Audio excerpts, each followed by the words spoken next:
You ask Tiger to solve. This deals with linear equations with one unknown. The final result is x equals 3. Let's solve it step by step. Group all x terms on the left side of the equation. Add 4x to both sides.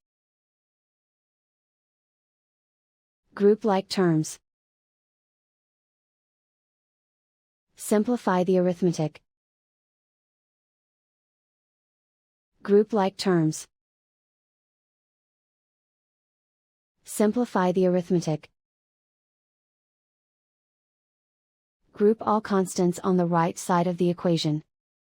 Subtract 10 from both sides. Simplify the arithmetic.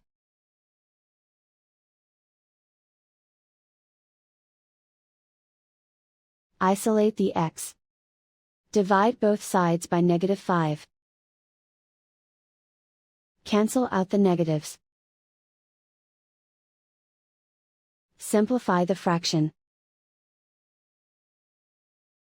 Cancel out the negatives.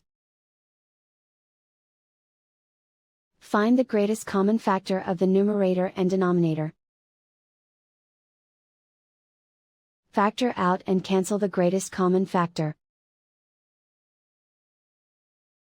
And so the final result is x equals 3.